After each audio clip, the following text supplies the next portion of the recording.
A News Central now at this hour. It begins in northern Nigeria, where a bomb explosion in the Bassa community of Shiroro local government area of Niger State has left one person dead and 4 others injured. Eyewitnesses say the blast occurred Thursday morning as the victims were heading to their farms. Ahmed Al-Mustafa, a local resident, confirmed that 3 of the injured lost their legs and are currently being treated at the IBB Specialist Hospital. Mustafa, who is related to 3 of the victims, revealed that this marks the second bomb explosion in Bassa this month. The community is calling for increased security measures to prevent further tragedies as residents remain on edge. Authorities are yet to issue an official statement. From one tragedy to another this evening, the Oyo State Police Command has arrested the ex-queen of the Ooni of Ife, Naomi Silekunola, and 7 others in connection with a deadly stampede at a funfair in Ibadan on Wednesday. The incident, held at Islamic High School Bassa, claimed the lives of 35 children and 6 others critically injured. Police spokesperson Adewale Osifosun confirmed the event, organized by Wings Foundation in collaboration with Agidigbo FM, exceeded its 5,000 capacity, drawing over 7,500 attendees. The arrested individuals include the event's sponsor, the Ooni for ExWife, and the school's principal, Fasasi Abdullahi. Police have launched a homicide investigation, assuring residents of justice while increasing patrols to maintain security in the area. In the meantime, President Bola Tinubu has expressed deep sorrow over the tragic stampede at a children's fun fair in Ibadan, the Oyo State capital, which claimed the lives of several children and left others injured. In a statement, the president extended heartfelt condolences to the Oyo State government and the grieving families, offering prayers for the souls of the departed. President Tinubu has ordered a thorough investigation into the incident, emphasizing the need to determine if negligence or deliberate actions were involved. He urged the Oyo State government to review safety measures for public events, enforce regulations, and conduct regular venue audits to prevent future tragedies. The president stressed that the safety of children must remain a top priority at all public gatherings. And with the President, Bola Tinubu's presentation of the 2025 budget outlines a record 47.9 trillion naira expenditure, raising questions about its visibility. Now, speaking with News Central about the budget presentation, financial market and economic analyst Mukhtar Mohammed described it as ambitious, expressing concerns over the $75 per barrel crude oil benchmark, which he considers unrealistic given global market uncertainties and policies favoring lower oil prices. He also labeled the projection of reducing inflation to 15% by year-end 2025 as an economic miracle, citing rising energy cost and depreciating naira as significant obstacles to achieving this fiscal targets. News Central's Perpetua Fasami Peters has more. 2025 budget seeks to restore macroeconomic stability, enhance the business environment, foster inclusive growth, employment, and poverty reduction, promote equitable income distribution, and human capital development. In year 2025, we are targeting 34.8 trillion naira in revenue to fund the budget. Government expenditure in the same year is projected to be 47.90 million naira, including a trillion naira, including 15.81 trillion naira for debt servicing. The budget projects inflation will decline from the current rate of 34.6% to 15% next year. President Bola Tinubu anchored these projections on reduced petroleum imports, increased exports of refined products, bumper harvests, lower food imports, and higher foreign exchange inflows via foreign portfolio investments.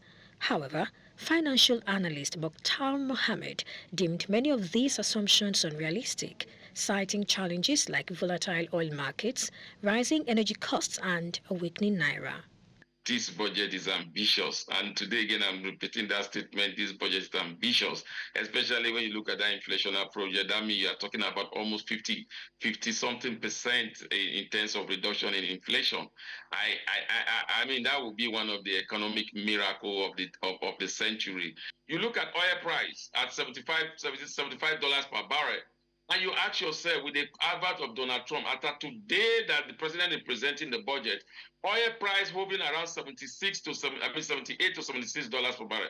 That is even before the advent of President Trump. President Trump is not a supporter of increment in oil price. He prefers a low oil price, which also helps the American economy. The 2025 budget, titled The Restoration Budget, Securing Peace, Rebuilding Prosperity, outlines key priority areas. These include defense and security, with an allocation of 4.91 trillion naira, infrastructure with 4.06 trillion naira, health with 2.48 trillion naira, and education, which receives 3.52 trillion naira. In Lagos, for News Central, I am Perpetua Fasami Peter.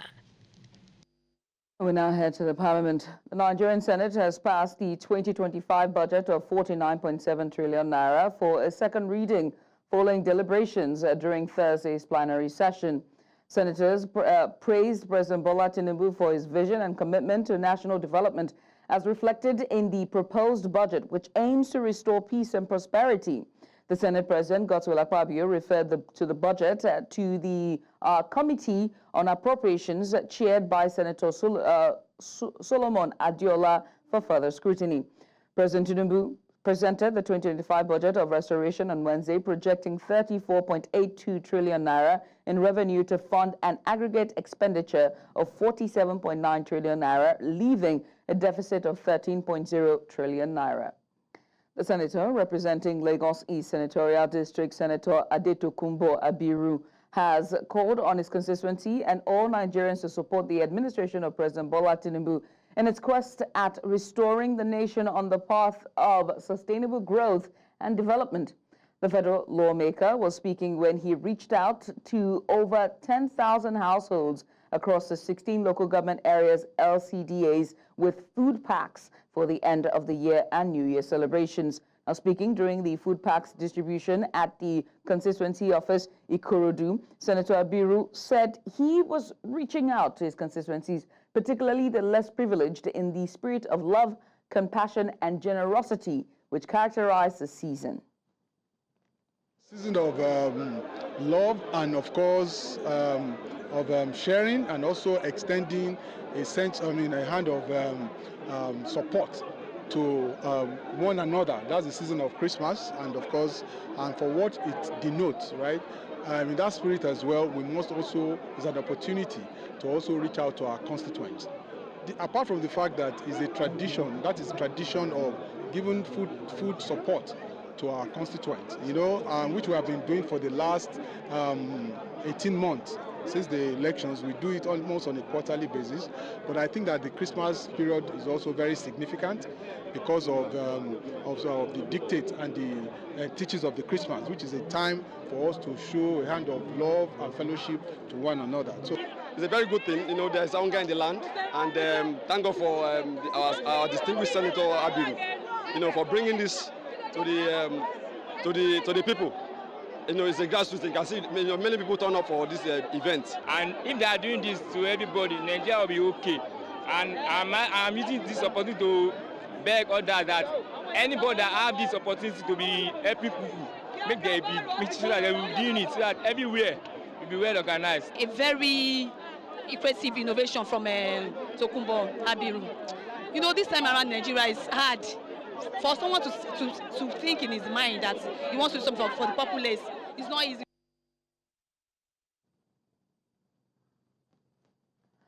The newly appointed Permanent Secretary of the State House, Temitope Fashondemi, has urged the staff to embrace dedication and excellence in their duties.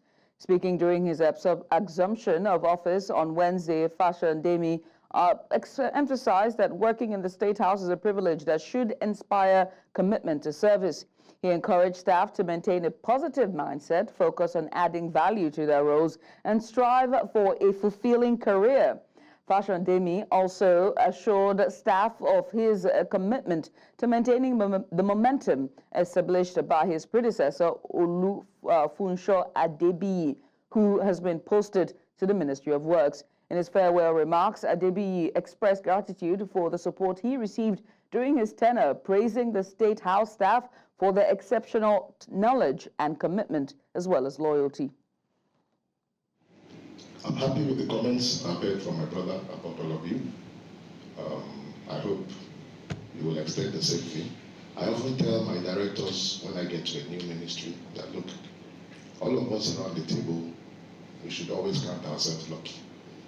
So, well, this is the first time I'm in a place like this. I'm usually in a technical, professional ministry, you know, police affairs. They're buying hardware, weapons, you know, power, engineer, you know, and so on, and then Greek. So all those ministries, that's something peculiar. They are always in that place. I mean, it's the same thing with works. So you're lucky you were there before. Away from that, the Federal Capital Territory High Court in Abuja has granted the immediate past Kogi State Governor Yahaya Bello bail in the sum of 500 million naira, I beg your pardon, and 3 shorties. The trial judge, Justice Marian Anene, made the pronouncement after listening to a fresh bail application brought before the court following the court's refusal to grant Bello bail at the last sitting. Bello, alongside 2 others, Umar Oricha and Abdusalami Hudu, are facing trial on 16 counts preferred against them by the Economic and Financial Crimes Commission, bordering on criminal breach of trust and money laundering to the tune of 110.4 billion naira. The court, however, granted the second and third defendants bail in the sum of 300 million naira and 2 shorties alongside other conditions. Further reading out the conditions for Bello's bail, the judge held that the shorties must be responsible for citizens who are landowners, I beg your pardon, in any of the listed areas in Abuja, Maitama, Guzabe, Apo, Wuse 2, or Asukoro.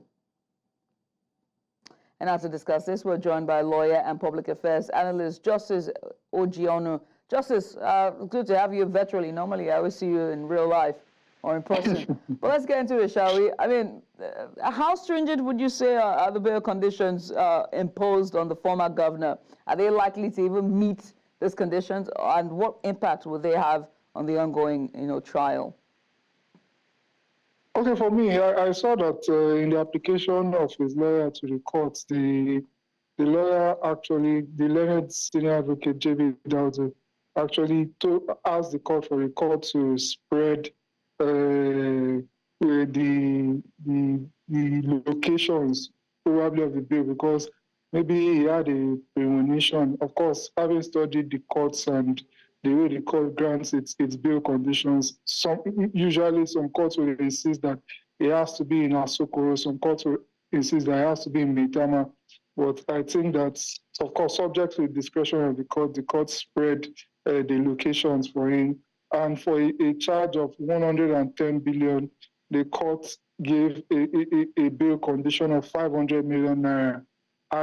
If you leave me to my whims, I will say that it is not that stringent. We must always remember that bail is fully at the discretion of the court, and the court has the exclusive right to consider what its own elements are before it actually came to particular conditions. So I generally feel that it's a fair bail condition, and it is now for the lawyers to Mr. Bello to decide whether it is something they can easily meet. But if they cannot meet it, there's also the option of variation of bail conditions. They can apply to the court for the court to vary and reduce the terms of the bail, or give them conditions that they will more easily meet. Because we must always remember that in our law that we all agree to abide by, pursuant to our constitution and various laws, that he is still to be presumed innocent until proven guilty. Because if he's asked to go and bring 10 elephants and compress them into the palm of his hands. That's asking for the impossible. And we usually say in law that lex non cogit ad impossibilia. You cannot use the law to compel the impossible. So he is not found guilty yet, so he cannot be given too much of conditions that will be very, very difficult for him to meet. Because if that is done, then it means that the court is practically punishing him for an offense that, pursuant to Section 36(5) of our Constitution, is not found guilty yet. And then what then will now be the next step in the legal proceedings? How will the court ensure compliance? Because, I mean, there must be some sort of compliance from the accused part in terms of bail conditions and just, to prevent any attempts to interfere with the judicial process. Okay, well, it is for the courts it is for Mr. Bello and his counsel to look for ways to abide or fulfill the conditions of the bill, because if they don't fulfill the conditions of the bill, the order of the court is that he be remanded just like any other defendant that has gotten bail. So it is for them to fulfill the conditions. If they don't fulfill the conditions, the court gladly will say that no problem, just because charges were preferred against him, he has become a ward of the state. So the state will hold him until the allegations against him are proven either one way or the other. So if he doesn't fulfill the bail conditions, he stays in detention. And in staying in detention, in fact, that's what the courts most likely prefer. We must always remember that the bail as a legal proceeding is usually invented because of course, the presumption of innocence, and because it is practically impossible for states generally to be able to provide facilities to hold everybody that has been accused of an offense. So because of that, it is also convenient for the court, for a defendant to actually go home. It saves the state's money that they would have had to use to feed him, clothe him, take care of him, provide medicals for him if he is still held there. So they are helping the state in a manner of speaking. But if he is released on very, very liberal terms, it means that the court is satisfied that maybe he will not tamper with witnesses, he will not tamper with the case generally,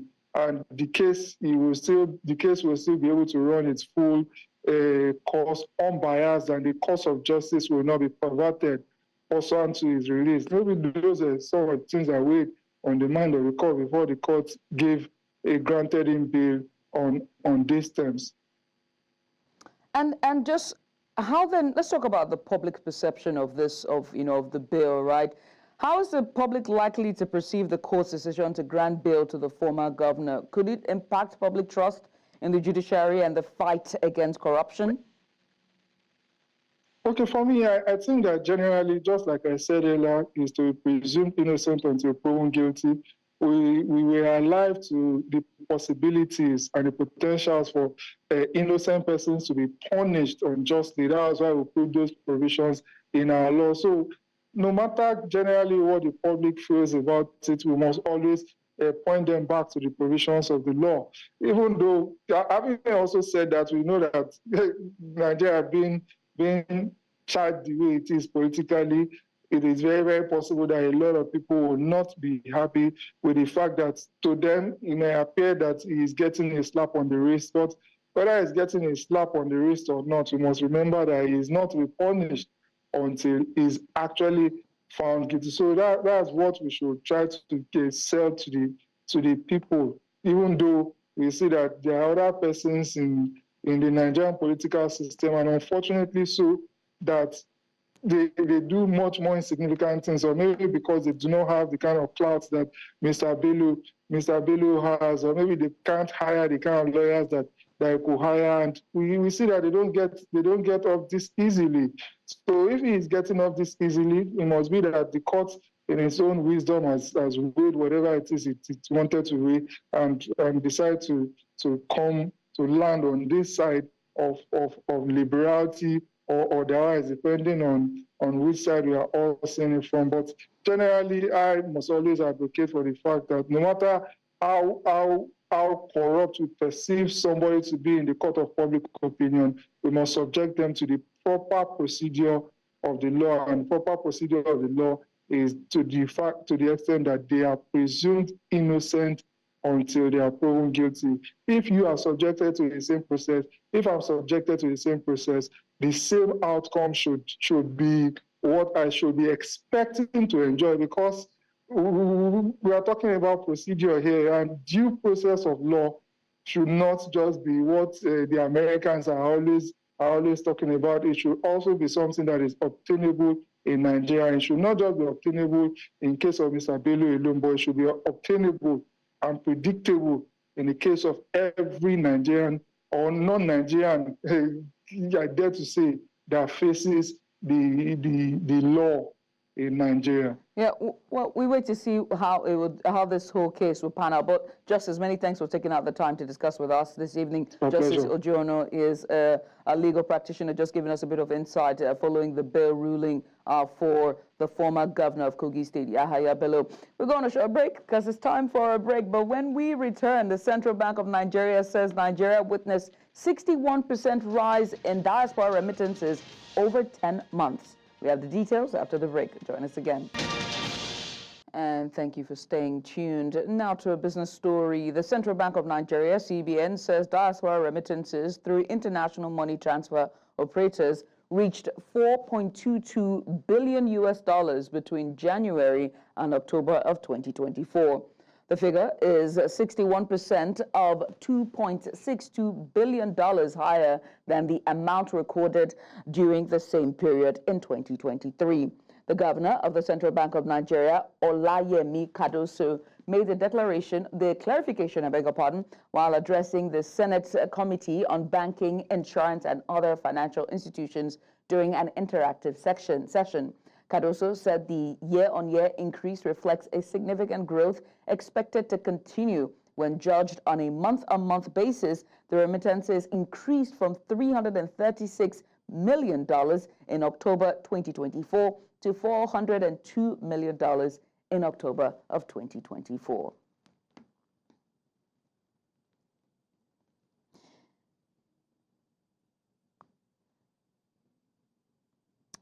Away from that, the Dangote Petroleum Refinery says it has reduced the ex-depot price of its premium motor spirit, also known as petrol, to 899 naira 50 kobo per liter. The Group Chief Branding and Communications Officer, Anthony Chiejoni, announced the development in a statement on Thursday. He said the price of the product reduced from 900 naira per liter to 899 naira 50 kobo per liter is to provide much needed relief for Nigerians ahead of the holiday season. Chiejeni said the company also introduced a special offer to further benefit consumers. Interesting times ahead. 50 kobo deduction, is that enough? Well, to discuss this more, we are joined by public affairs analyst Olufemi Lawson. Olufemi, many thanks for joining us. I mean, how will this reduction in ex-depot price affect the pump of price of petrol for consumers? Just 50 kobo. Can we expect a significant reduction with just 50 kobo in fuel prices at filling stations across the country? For Dangote Group's particularly refinery, it is worthy of being put in the news that it is reducing the price of product by 50 kobo from 900 naira to 899.50 kobo. And that will make some meaning to the people who make direct purchase, that is the distributors who make direct purchase from the refinery. Maybe if you are taking 50 kobo for about 10 million liters, it would be significant. But for the consumers who are the receiving end, who are actually impacted by the retail price of this product, it makes no meaning as far as I'm concerned. But it is a step in the direction that Nigerians are expecting, that as Dangote Refinery continues its operation, as more refineries are coming upstream, particularly the Nigerian National Petroleum Company Limited refineries with the Port Harcourt refinery coming upstream. This will force further reduction of prices of petroleum products in Nigeria.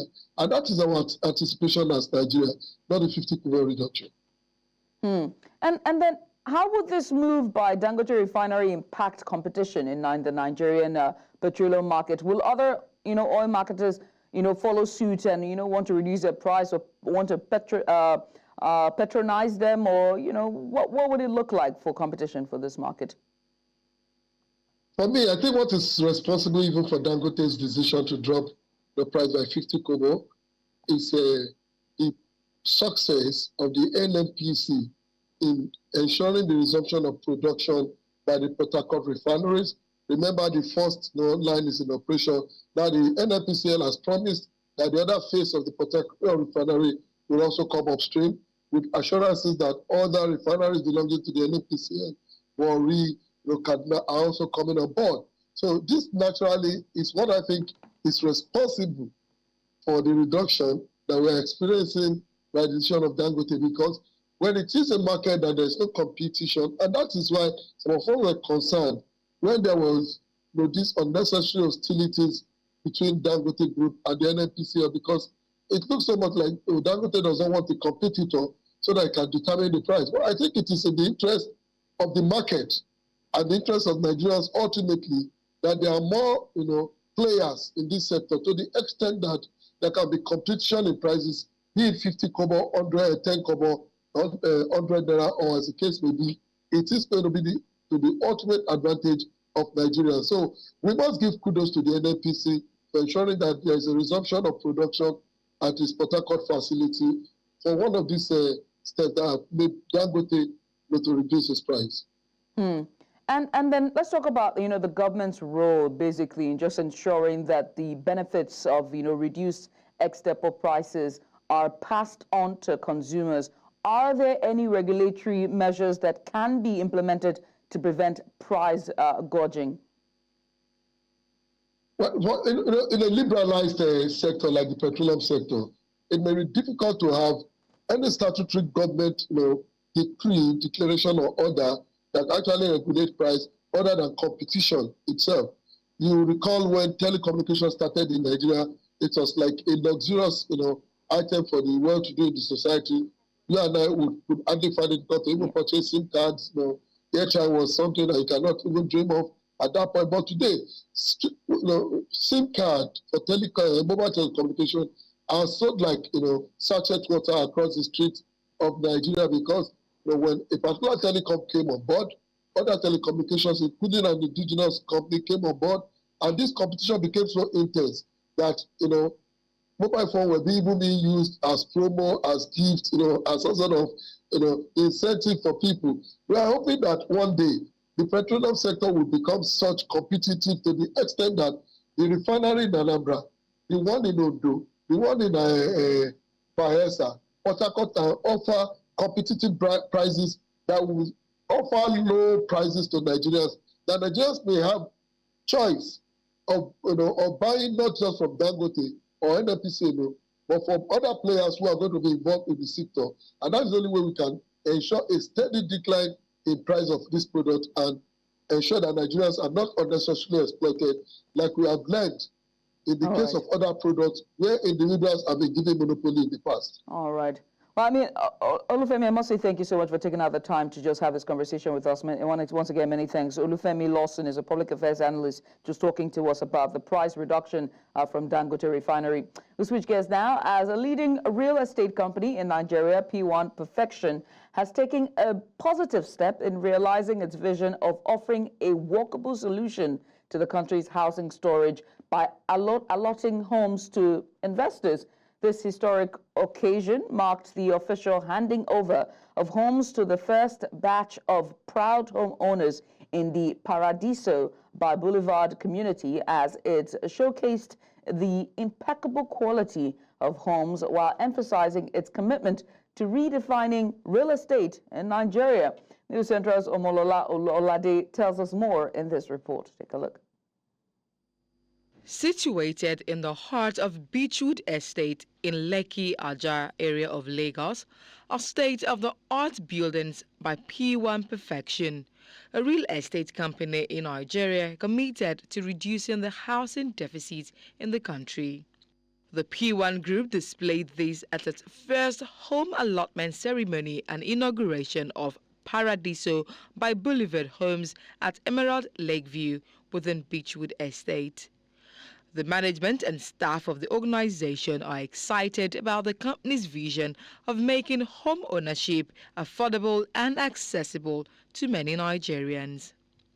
The vision is to make home ownership dream a reality for as many people as possible, you understand, and that's what we're doing. P1 Perfection is only 3 years old, and they've already done this. I'm ready to do more. Today, those who invested here will be receiving their keys. So it gives me joy that we are part of those pushing for the emancipation of housing deficit reduction. The management of P1 says allotting the first batch of these homes is a great feat for them considering the challenges faced by the organization due to the present economic crisis. 24 months to achieve this. We started this project 2022 December at an off-plan stage. Yeah, the major challenge we experience will be inflation. You know, throughout this year, and it has been, the dollar exchange rate has been crazy. So you cannot really budget. It's like the vision, making home ownership dream a reality, and that's what it is today. One of the owners of the 4-room terrace duplex expressed their excitement and satisfaction while saying the organization provides a great opportunity for clients to own homes in Lagos. I feel very elated to the glory of God. I like the fact that they are spiritual, they put God first in all they do, and they are good at what they do.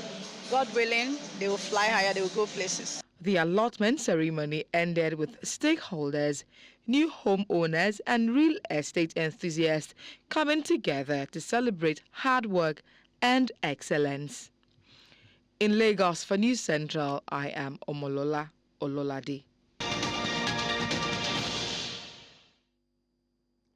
And the news continues in West Africa, where a court in Guinea has sentenced a former defense minister, Mohamed Diane, to 5 years in prison for corruption, illicit enrichment, embezzlement, and money laundering. Mohamed Diane served as a defense minister between 2015 and 2021 under President Alpha Condé before the army seized power. He was also ordered to pay a $58.5 million fine while his bank accounts and property in the capital and the eastern city of Kanka will be confiscated by the state. The judge said the assets were to be seized as their origin could not be justified. Diane has been in detention since May 2022 when the military junta launched a campaign against corruption in the country. And up north, Egypt is hosting a high-stakes summit of 8 Muslim-majority countries, including Turkey, Iran, Nigeria, Pakistan, Bangladesh, Indonesia, and Malaysia. Now, the gathering, held under the umbrella of the D8 Organization for Economic Cooperation, comes at a critical time with the conflict in Gaza and unrest in Syria dominating the regional agenda. The summit is particularly significant as it marks the first meeting between Turkey's president and Iran's counterpart since Syria's President Bashar al-Assad was ousted earlier this month. The two leaders have historically held differing views on Assad's rule, with Turkey backing the opposition and Iran supporting his regime. Notably, Iran's president's visit to Cairo marks the first time an Iranian president has set foot in Egypt since Mohammed Ahmadinejad's visit in 2013.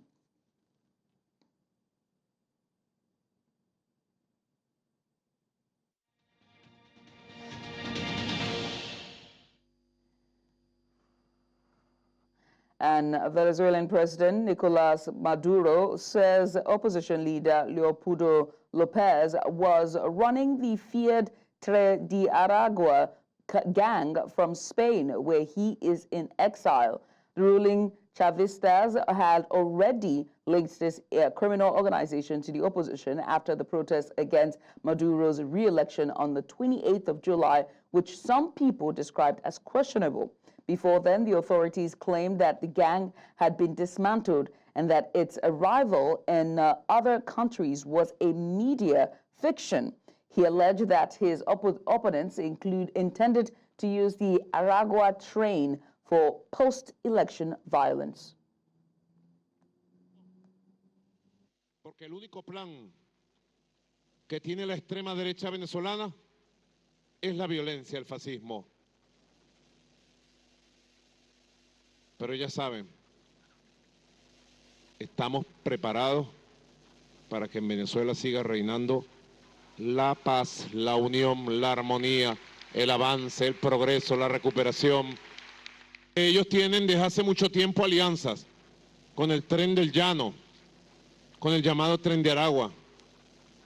Leopoldo López, están las pruebas, las grabaciones, sé que están, sé que en Estados Unidos.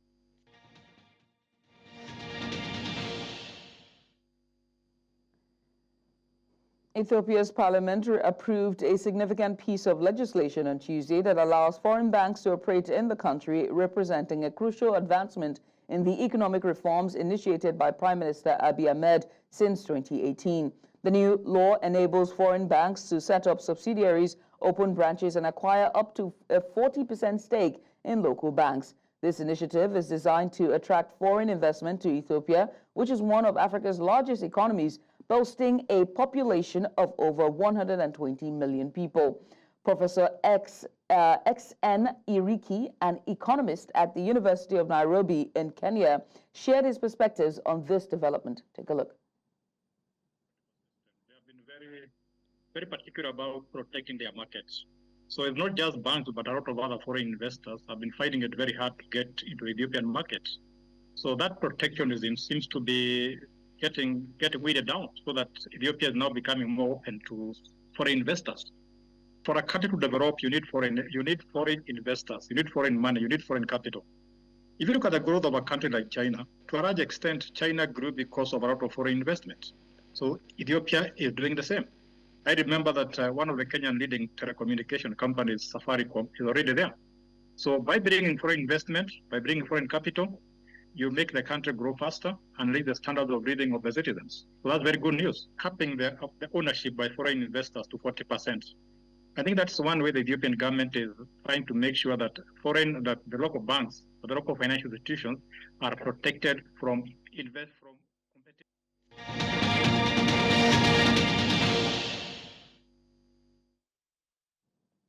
And in sports, African Games gold medalist Matthew Kuti is poised to make history as he begins his quest for back-to-back titles at the Daniel Ford Elite Table Tennis competition. It's organized by the Nigeria Table Tennis Federation, NTTF. The tournament begins tomorrow at the Molade Okoya Thomas Hall, Taslim Balogun Stadium. Kuti is in outstanding form following his participation in international tournaments like the Africa Championships in Ethiopia and the African Games in Ghana, and will face tough competition from rivals Moise Adegoke and Abdul Fatai in the two-day event. 64 players comprising 32 boys and 32 girls will compete in a round-robin format in under 15 and under 19 categories. The Nigerian Cricket Federation has named a 15-player squad for the 2025 ICC Under-19 Women's T20 World Cup in Malaysia, which will start on January 18th, 2025. The squad, which is unchanged from the qualifiers in Kigali, is led by Captain Lucky P.T. and includes standout players like Shola Adekunle, Deborah Messi, Bassi, I beg your pardon, and Super Bola, and that's Peace Usen. Kenyan coach Sarah Pakita will manage the team, assisted by former Yellow Greens captain Blessing Etim. The tournament marks Nigeria's second Cricket World Cup appearance after the men's under-19 team qualified in 2019. Drawn in Group C, the junior Yellow Greens will face Samoa, New Zealand, and South Africa. They opened their campaign against Samoa on January 18th as India defends its title in the tournament's second edition.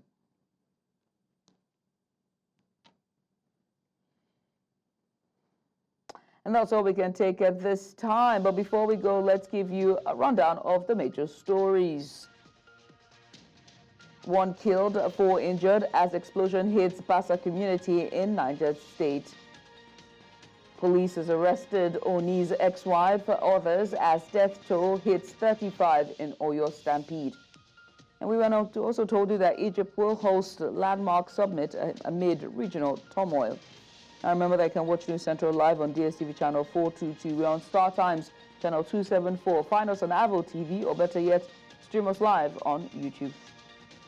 Many thanks for watching. I am Judith TV. Bye for now.